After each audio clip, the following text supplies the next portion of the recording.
Hi, today we're going to be investigating limiting reactants.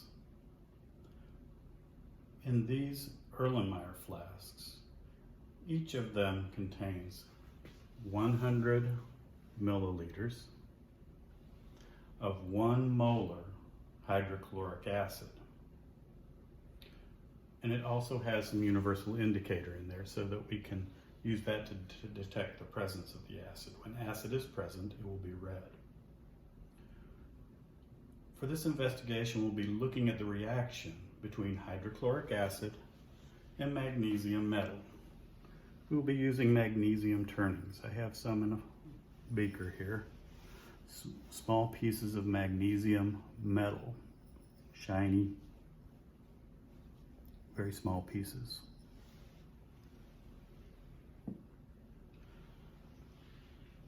Attached to the top of the Erlenmeyer flasks, I have 3 balloons. Inside of this balloon, there is 0.3 grams of magnesium metal. Inside of this balloon, I have 1.2 grams of magnesium metal. Inside of this balloon, I have 4.8 grams of magnesium metal. As the reaction progresses, hydrogen gas will be generated and will inflate these balloons. We'll be monitoring the progress of these reactions by 2 ways.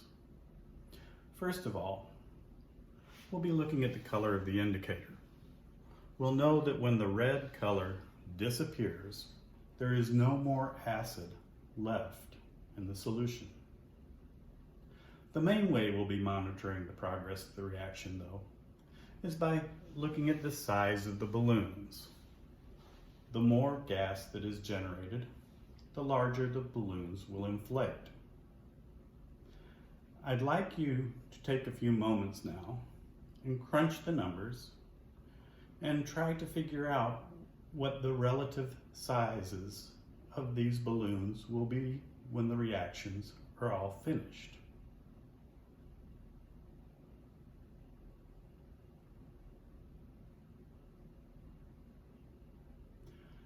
Now, let's see what happens when I lift up the balloons and allow the magnesium metal to come in contact with the hydrochloric acid.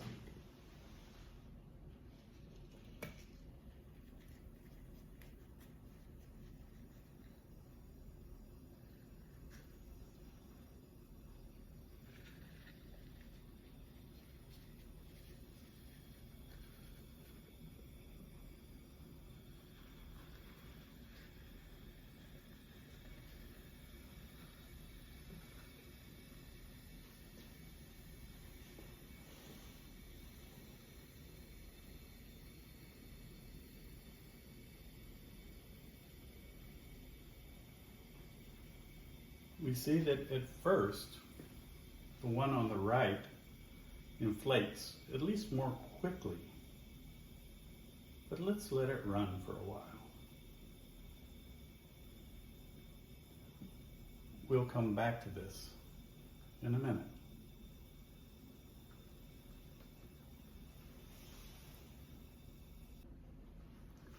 So let's see our results. The one on the left is definitely the smallest amount of hydrogen gas. We can see there's no magnesium remaining in the bottom of the flasks.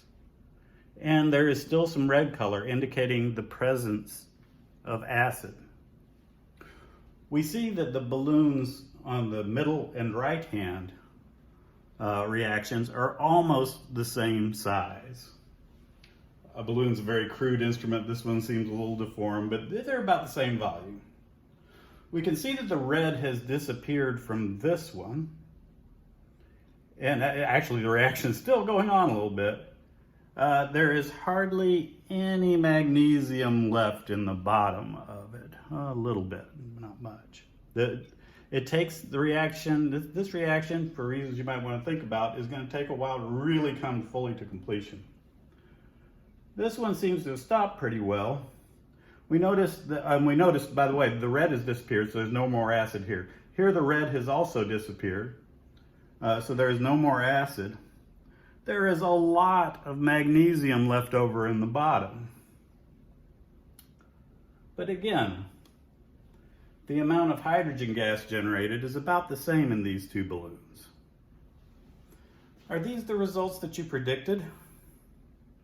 You might want to think about these results and think about how they can be explained in terms of the stoichiometry of the reactions.